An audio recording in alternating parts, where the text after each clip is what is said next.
It was a quiet morning in a small town where the days moved slowly and gently.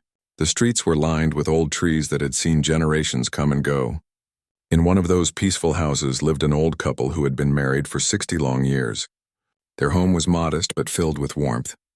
The garden outside always smelled of fresh roses, and every morning, the old man could be seen watering them while humming a soft tune that only his wife recognized. The two of them had built a life together that most people only dreamed of.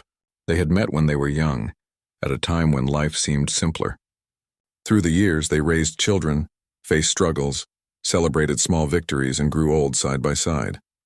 Everyone in their neighborhood admired them. People would often say, "They are what true love looks like."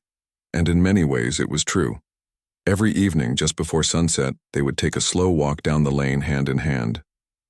Their steps were slower now, but their hearts still moved in rhythm. They would talk about the old days, about their children who now lived far away, about little things like the weather, the birds, and the neighbors' kids playing across the street. To anyone watching, they seemed like a perfect pair, calm, content, and deeply connected. The husband always believed he knew everything about his wife. He knew how she liked her tea, what music made her smile, what kind of movies made her cry, and even how she arranged flowers in the vase every Sunday.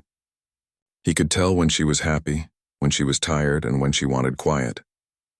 They didn't need many words. Their love spoke through small gestures, a touch on the shoulder, a shared laugh, a simple look. But every now and then he noticed something he couldn't quite understand. There were moments when she would stare out of the window for a long time, her eyes lost in thought. Sometimes he would find her sitting quietly with an old photograph or a small locket in her hands. When he asked her what she was thinking about, she would smile gently and say, "Oh, nothing much." Just remembering. He didn't press her for answers. After all, everyone had memories. He thought it was just part of growing old, looking back at life. Years passed, and their days settled into a comfortable routine. Their mornings began with breakfast together, toast, eggs, and tea. They would read the newspaper, comment on small bits of news, and sometimes laugh at the funny stories printed in the corner. In the afternoons, he would tend to the garden while she baked something sweet, the smell of cinnamon filling the house. In the evenings, they would watch old shows on television, wrapped in a soft blanket on the couch. To the world, their life seemed peaceful and complete. What he didn't know was that his wife carried a secret, something she had kept locked deep within her heart for most of her life. She had never spoken about it to anyone, not even to him, the man she loved more than anyone else. But lately, as she grew older and her health began to weaken, the weight of that secret started to press harder on her. There were nights when she couldn't sleep, nights when she would quietly cry while pretending to rest. He never noticed because she always wiped her tears before he could see them. One rainy afternoon, she sat by the window watching the drops slide down the glass.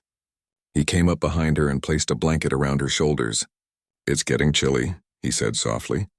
She nodded and leaned her head on his hand.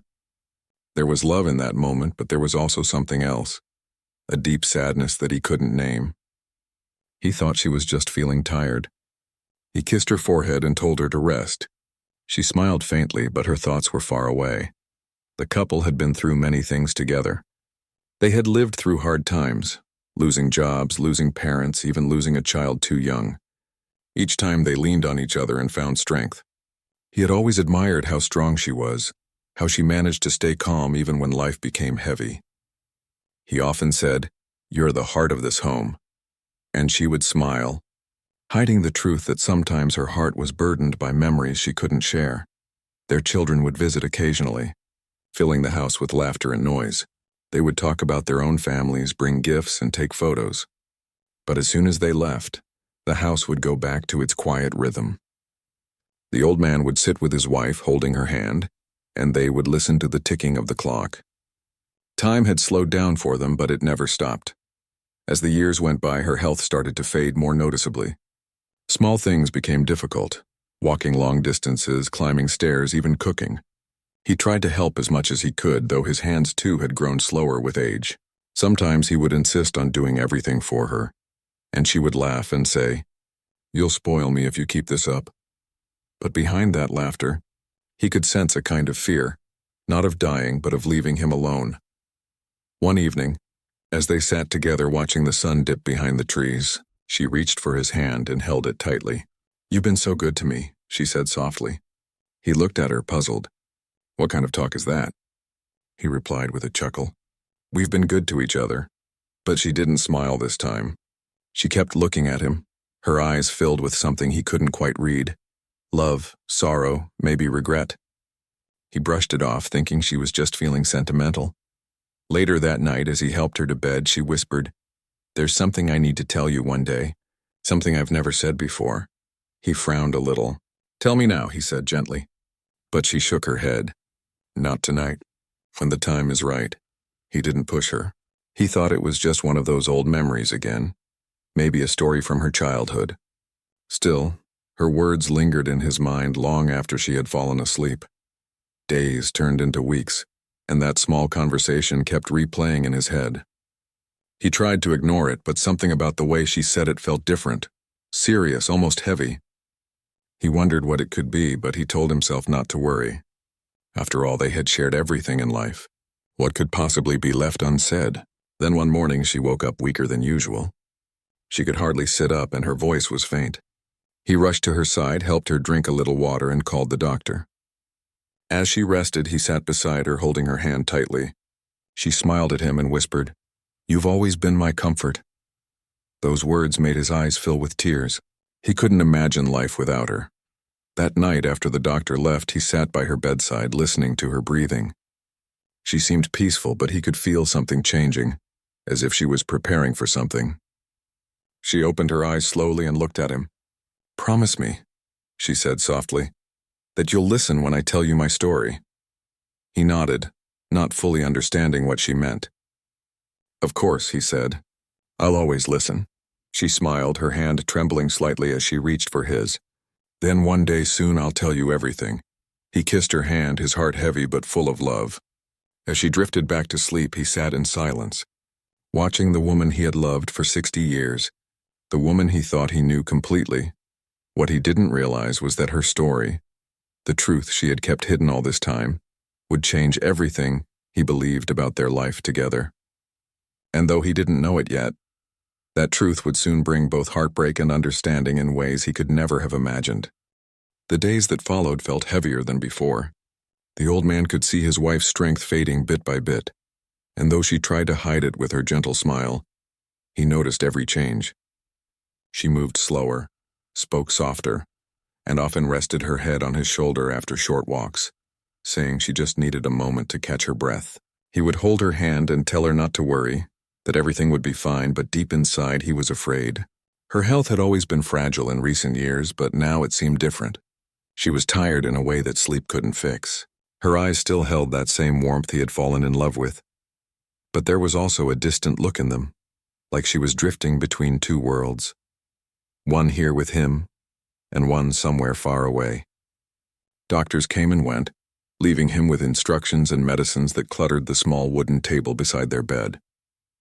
He followed every rule carefully, giving her medicine on time, cooking her favorite soup, keeping her room quiet and clean. He did everything he could, but he could also feel time slipping through his fingers. Sometimes she would wake in the middle of the night and whisper his name softly. He would turn on the lamp and ask what she needed, but she would just shake her head and smile faintly. "I just wanted to make sure you're still here," she would say. He would hold her hand and answer, "I'm not going anywhere." Then she would close her eyes again, her fingers still wrapped around his as she drifted back to sleep. Her body was growing weaker, but her spirit still tried to stay strong for him. She knew he depended on her presence more than he realized. Every morning, she still asked him to open the curtains so she could see the garden. "The roses look lovely," she would whisper, even when her eyesight wasn't clear enough to see them anymore. He would describe them to her, how the petals had opened, how the dew sparkled like tiny diamonds. She would listen quietly, smiling as if she could picture every detail. Neighbors often dropped by to check on them, bringing soup or fresh bread. Everyone in the town loved them. They would ask how she was doing, and the old man would give a polite smile and say she was resting. He didn't want anyone to worry, and he didn't want her to know how scared he truly was. One evening, as the sun painted the sky with orange and gold, they sat together by the window just like they always had. The air was quiet except for the sound of birds returning to their nests. She leaned her head on his shoulder, her voice soft as a whisper. "Do you ever wonder," she said, "if we really know the people we love?" He looked at her, surprised by the question. "What do you mean?" he asked. She hesitated for a moment. "We live together, share everything, spend a lifetime side by side. But sometimes I think there are things we never say, things that stay buried in the heart." He smiled gently. "Maybe, but I think what matters is what we've shared. 60 years together, that's a lot of knowing." She gave a faint laugh but didn't respond. Her eyes looked out the window, following the last light of the day. There was something thoughtful about her silence, something that made him uneasy. A few days later, she had to be taken to the hospital. It wasn't the first time, but this visit felt different. The doctors said her condition was worsening, and that she needed to stay under care. He refused to leave her side, sleeping in the chair next to her bed, holding her hand through the nights. He spent hours watching her breathe, counting each rise and fall of her chest like it was the rhythm of his own heart. Nurses would come and go, changing her drips and checking her pulse, but he stayed quiet, lost in his thoughts. The hospital smelled of medicine and silence, a silence that only the ticking clock dared to break. Sometimes, when she was awake, she would tell him to go home and rest, but he couldn't bring himself to leave. "You always took care of me," he told her. "Now it's my turn." She would look at him with love in her tired eyes and say softly, "You've always taken care of me." On one of those evenings, when the rain tapped gently against the hospital window, she reached for his hand again. Her fingers were thin and cold, but her touch still felt familiar. "There's something I need to tell you," she said, her voice trembling slightly. He leaned closer. "What is it, my love?" But she didn't answer right away. She just stared at the rain for a moment before speaking again. "It's something I've carried for a long time. I've wanted to tell you many times, but I couldn't." He squeezed her hand gently. "You don't have to say anything if it makes you sad. You can rest." She shook her head weakly. "No, you deserve to know. Before I go, I want you to know who I really am." Her words sent a small chill down his spine. "Who you really are," he repeated softly, unsure what she meant. She closed her eyes for a moment, as if gathering the strength to continue. But when she opened them again, the nurse entered to check her drip, and the moment passed. She smiled faintly and whispered, "Not now. Soon." He didn't press her. He thought she might be confused or emotional from the medicines.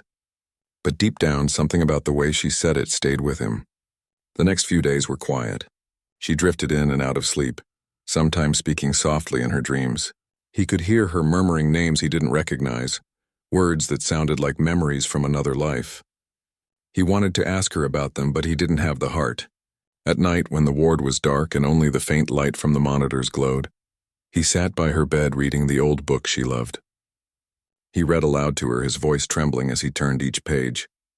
Sometimes she smiled faintly, and that was enough to keep him going. One morning, she woke up and looked at him with a clear, steady gaze. Her eyes were brighter than they had been in days. "Do you remember the day we first met?" she asked. He smiled. "Of course I do. How could I forget? You wore that blue dress and dropped your hat in the wind." She laughed softly. "I remember thinking you were too kind to be true." He touched her hand gently. "And you were everything I didn't know I was looking for."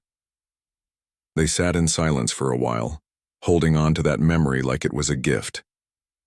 Then she said quietly, "You've given me the best years of my life. I don't want to leave you with questions." He frowned slightly. "Questions? About what?" But before she could answer, her voice grew weaker. "Soon," she whispered again. "I promise." That night he couldn't sleep. Her words echoed in his mind. What could she possibly mean by who I really am? He went through every moment they had shared, every memory, every story she had ever told. He couldn't think of a single thing she had kept hidden from him. When morning came, he found her still asleep, her breathing calm but faint. He sat beside her, holding her hand as the sunlight crept through the curtains. He realized then how much of his world revolved around her. Every habit, every routine, every reason to get up in the morning. And as he sat there watching her sleep, he thought about love, how it changes, how it deepens, and how sometimes, even after 60 years, there are still mysteries hidden in the person you love most. He didn't know it yet, But the secret she was preparing to tell him would soon uncover a past he never imagined she had. A past that would test everything he thought he knew about her, and about love itself. The night was quiet in the hospital room. Only the steady beeping of the heart monitor broke the silence. The old man sat by his wife's bedside, his hand resting gently over hers. The soft light from the lamp made her face look peaceful, but her eyes were distant, lost somewhere he could not follow. He had been there for days, sleeping little, afraid to miss even a single moment with her. She stirred slightly and opened her eyes. "Are you still here?" she asked weakly. He smiled through tired eyes. "Where else would I go?" She looked at him for a long time, as if trying to remember every detail of his face. Then she whispered, "You've always been patient with me, even when I didn't deserve it." He frowned gently. "Don't say that. You've given me a beautiful life." Her lips trembled and tears gathered in her eyes. "You've given me peace," she said softly. "But I need to tell you something. I can't leave without telling you the truth." He leaned closer, his heart beginning to race. "What truth?" She took a deep breath, her fingers gripping his hand as tightly as her weak strength would allow. "It's about who I was, before you knew me." He stayed quiet, afraid that if he spoke she might stop. Her voice was slow and trembling, each word carrying years of pain. "When I met you, I had already lived another life, one I never spoke about because it hurt too much." He felt confusion rise in his chest, but he didn't interrupt her. She continued, "I wasn't born with the name you've always known me by. I changed it long before we met. I moved to this town to start over, to be someone new." He blinked, trying to understand. "Start over? Why?" Her eyes filled with tears. "Because I lost everything. During the war, my family disappeared. My parents, my younger brother, they were all gone. I survived because I escaped to another town. But when I tried to go back, there was nothing left. My home, my family, my name, all gone." Her words fell like stones into his heart. He could hear the pain in her voice, pain that had lived quietly beside him for decades. "I was young," she continued, her voice shaking. "I didn't know what to do, so I left. I took a different name, found work in another city, and told myself I would never look back." "But you can't run from memories, no matter how far you go." The old man sat still, his throat tightening. He had never imagined that the woman he loved had lived through something so heavy, so full of loss. "When I met you," she said, "I thought I would tell you everything. I thought you deserved to know. But when I saw how kind you were, how gentle, I was afraid you'd look at me differently, like I was broken or guilty. I wanted a fresh beginning, not pity." He took a deep breath, his eyes glistening. "You could have told me. I wouldn't have judged you," she smiled faintly. "I know that now. But back then I didn't trust anyone. I didn't even trust myself." For a long moment, neither of them spoke. The sound of the rain outside filled the silence. He sat there looking at her face, the same face he had kissed goodnight for 60 years, and realized how much of her story he had never known. "There's more," she whispered, her voice barely audible now. "Before I met you, there was someone else, someone I thought I'd spend my life with." His heart stopped for a second, but he stayed calm, waiting for her to continue. "He was a soldier," she said softly. "We were young and foolish, thinking love could survive anything. He went away to fight, and I promised I'd wait for him. But he never came back. For years, I hoped. I wrote letters that were never answered. Then one day, someone told me he had been lost, no one knew where. I waited, but he never returned." Her eyes were far away now, as if she was seeing those days again. "When I met you, I still carried that grief. I still dreamed of him sometimes. But then you came into my life, and you showed me what real love felt like. You healed parts of me I thought were gone forever." Tears streamed down his face, but he didn't let go of her hand. He understood that her confession wasn't a betrayal. It was her truth. She reached up slowly, touching his cheek. "I never stopped loving you," she whispered. "You were my second chance at life, my real beginning. But I needed you to know the truth before I go. I didn't want to leave this world hiding from the person who loved me the most." He kissed her hand gently. "You don't have to hide anything from me. Not now, not ever." Her tears fell silently. "You've always been kind. I was afraid my past would hurt you, but I can see it in your eyes. You understand?" He nodded, though his heart felt heavy. He had so many questions, but none of them mattered at that moment. What mattered was her peace. They sat there for a long time, holding hands lost between memory and love. She grew quiet, her eyes fluttering shut, and for a moment he thought she had fallen asleep. But then she whispered one more thing. "There's a small box in the drawer of my table at home. Promise me you'll look at it when I'm gone. It will tell you everything, the things I couldn't say tonight." He nodded slowly, his throat too tight to speak. She smiled weakly. "You've been my greatest blessing. I wanted you to know who I was before I became yours." The room was silent again except for the faint hum of the machines. He sat there staring at her, unable to find words. His mind was full of images, her laughter, her warmth, the life they had built. How could he have imagined that beneath it all she carried a history so heavy, so hidden? Hours passed. She drifted in and out of sleep, and he stayed by her side, whispering small stories from their past. Their first home, their first trip, the night they danced in the kitchen when there was no music. She smiled faintly at those memories, and he could see peace returning to her face. Before dawn, she opened her eyes one last time. "Thank you," she whispered. "For what?" He asked softly. "For loving me, even now." He brushed her hair from her forehead. "Always." She closed her eyes again, and her breathing grew slower. He watched her chest rise and fall until it became still. The world seemed to stop at that moment. He sat there in silence, still holding her hand, not ready to let go. The morning light slipped quietly into the room, touching her face one last time. When the nurses came in, they found him still by her side, his head bowed, her hand still in his.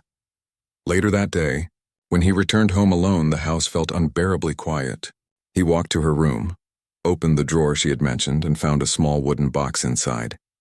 It was tied with a faded ribbon worn with age. He picked it up carefully, his heart pounding. He sat down in their favorite chair and untied the ribbon. Inside the box were old letters, photographs, and a small diary, all from a life he had never known she lived. As he opened the first page of the diary, he saw her handwriting, familiar, yet different. The first line read, "If you're reading this, it means I'm finally free to tell you everything." He closed his eyes, holding the book close to his chest. The truth she had carried for decades was now in his hands, and though his heart was heavy with grief, he knew he had to read every word, not just to understand who she had been, but to keep her story alive. The old man sat in his quiet living room, the morning sunlight slipping through the half-closed curtains. The air felt heavy, almost still.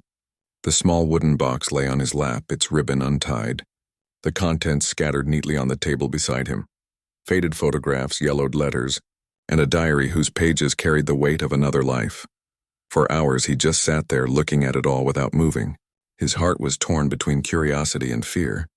He wanted to know her story, but part of him wished he could stay in the world he already knew, the one where she was simply his wife, the woman who laughed with him, who cared for him, who grew old by his side, but her voice echoed in his mind. "You deserve to know who I really was." He took a deep breath and opened the diary again. The first page had her handwriting, soft, round letters that looked the same as the grocery notes she used to leave him on the kitchen table. But these words were different. She had written, "To the one who gave me peace. If you are reading this, it means I couldn't say everything face to face. I was too afraid of the sadness it might bring you. But please know that my love for you was real, even if my past was full of shadows." His eyes blurred with tears. He wiped them quickly and turned the page.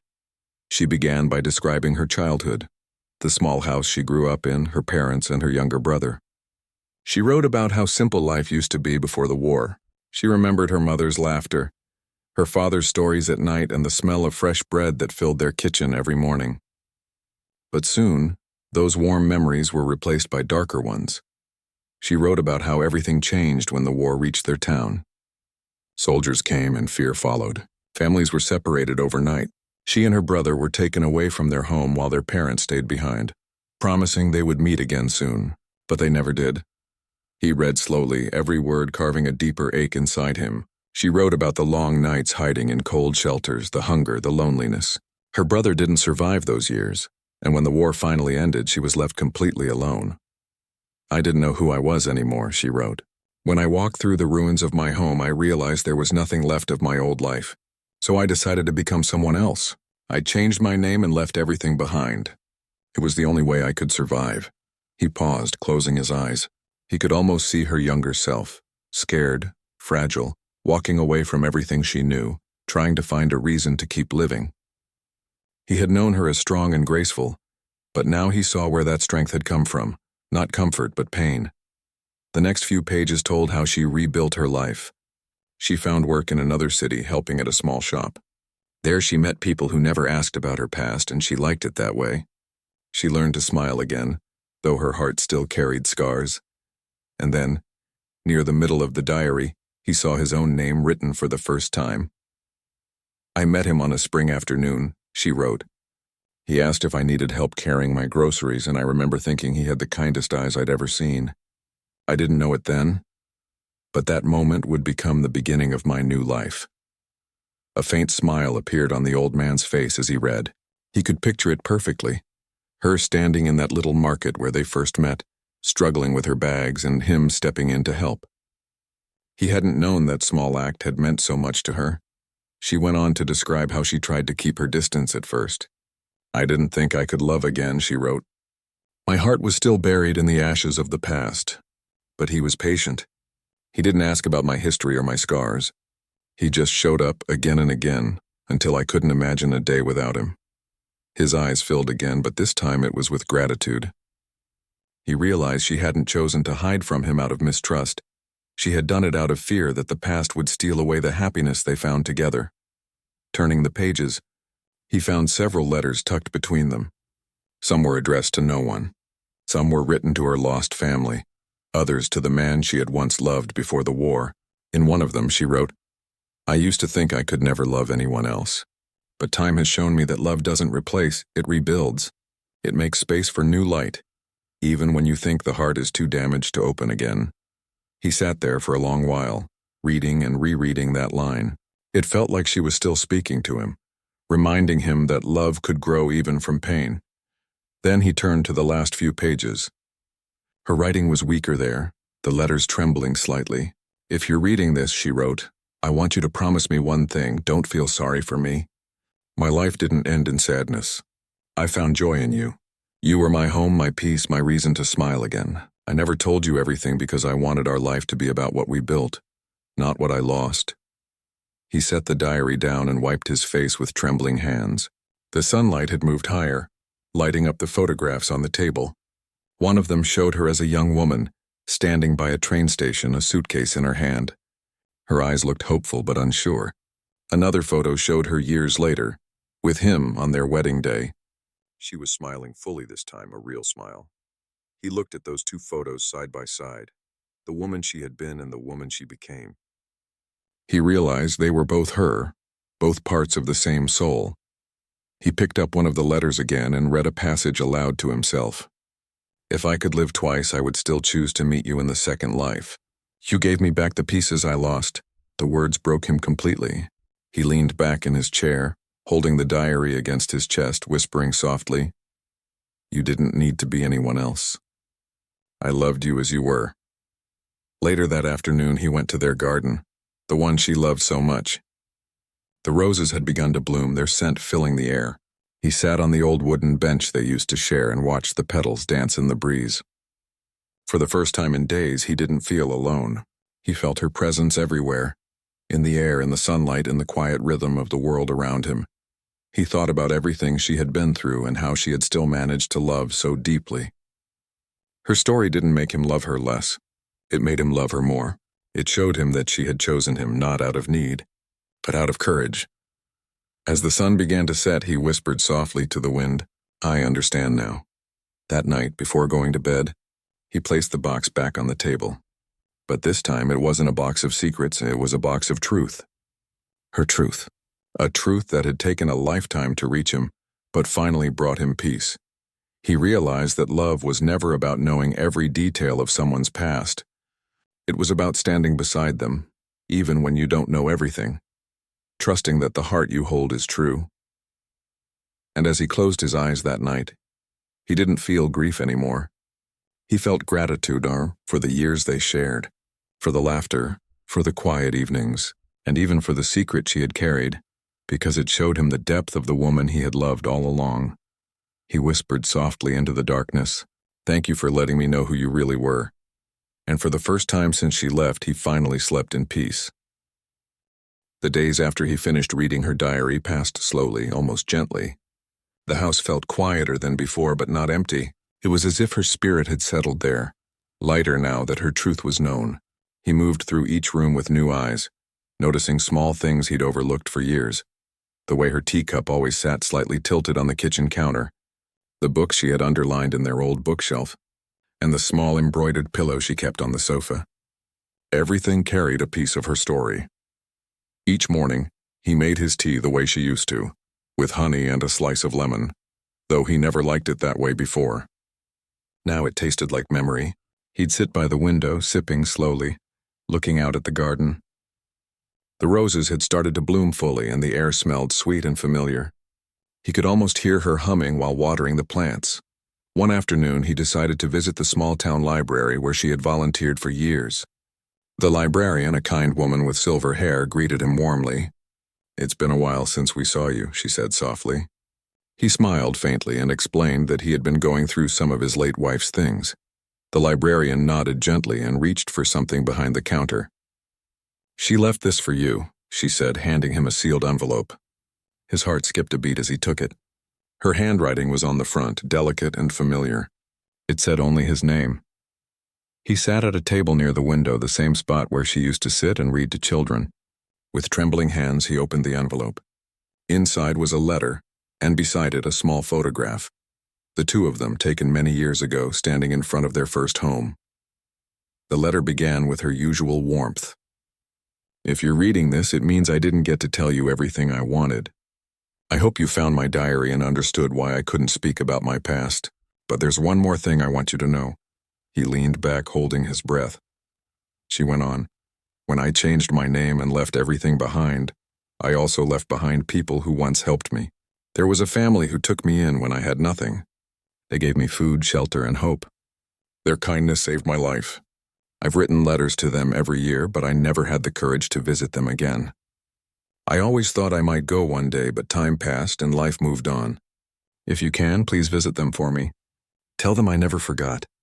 At the bottom, she had written an address, a small village by the coast about a few hours away. He folded the letter carefully and stared out the window. He wasn't sure he was ready for another journey, but he knew he had to go. Not because she asked, but because it felt like a way to honor the truth she had shared. A week later, he packed a small bag, put the diary and the letter inside, and set out early in the morning. The road was long and quiet, lined with tall trees whose leaves whispered in the wind. As he drove, memories of their life together played in his mind. Their first trip together, their small arguments that always ended in laughter, their shared silence during long evenings. By noon, he reached the village. It was peaceful and simple, with narrow streets and houses painted in soft colors. The sea was nearby. He could hear the waves. He found the address she had written. It was a small white cottage with blue shutters surrounded by wildflowers. He hesitated for a moment before knocking on the door. A woman, perhaps in her late 60s, opened it. She looked at him curiously. "Can I help you?" she asked kindly. He held up the letter. "I think you might have known my wife," he said softly. Then he said her old name, the one from before she changed it. The woman's eyes widened in shock and she covered her mouth. "Goodness, I haven't heard that name in so long," she whispered. "Come in, please." Inside, the cottage was filled with photographs. Black and white pictures of people, old letters framed on the wall, and seashells lined along the window. The woman asked him to sit. She poured tea, her hands trembling slightly. "She was like a sister to me," she said finally. "After the war, when she had nowhere to go, my parents took her in. She was so quiet back then, always staring out at the sea. But little by little, she began to smile again. We used to sit by the shore and talk about what life could be like someday. She promised she'd write when she left." He nodded slowly. "She did write," he said, his voice low. "Every year. She never forgot." Tears welled in the woman's eyes. "We kept her letters," she said. She stood up and went to a small drawer, pulling out a bundle of old envelopes tied with a ribbon. "These are from her." He held them gently, recognizing her handwriting immediately.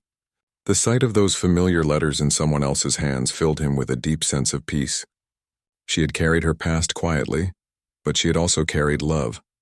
Love that reached beyond the life they built together. He stayed for hours, listening to stories about the young woman his wife once was, how she helped in the kitchen, how she played with the children in the village, how she always spoke about wanting to see the world again one day. Before he left, the woman gave him a small seashell. She found this the day she decided to leave for the city, she said. She said it would remind her that even after the storms, the sea becomes calm again. He thanked her and stepped outside. The wind carried the scent of salt and flowers. He walked down to the shore and stood there for a long while, watching the waves crash gently against the rocks. The sea sparkled under the afternoon sun, and he thought about how many versions of her had existed. The lost girl, the survivor, the wife, the friend. All of them were her, and all of them had loved in their own way. He knelt and placed the seashell in the sand. "She found peace," he whispered. "And now so do I." As he drove back home, he felt lighter. The grief that once felt sharp had softened into something tender, something almost beautiful. He didn't feel like he had lost her anymore. He felt like she had simply gone ahead, leaving behind the truth so he could understand the full story of who she was. That evening, when he reached home, he placed the seashell beside her photograph. He smiled quietly. The light from the window fell across her face in the picture, making it look almost alive. He took her diary one last time and added a small note on the final page. "I met them. They remember you with love. You kept your promise, you know, you never forgot." Then he closed it gently and placed it back inside the box. From that day on, he visited the garden every morning, tending to the roses she loved. Sometimes he would talk to her softly, telling her about his day, about the weather, about the people he met. And though she wasn't there in body, he could feel her presence in every breeze, every petal, every beam of sunlight that touched the earth. He had spent 60 years loving her, but in these final months he felt like he truly knew her for the first time, not as the woman she became, but as the woman she had always been, and brave, kind, and full of quiet strength. And when people asked him about her, he would smile and say, "She had a story bigger than I ever knew, but I was lucky enough to be part of it." In the end, he realized something simple, that love doesn't end when life does. It keeps living in the memories, in the lessons, in the tiny pieces of truth that stay behind. And as he looked out at the roses swaying in the wind, he whispered softly, "You were more than my wife. You were my greatest story."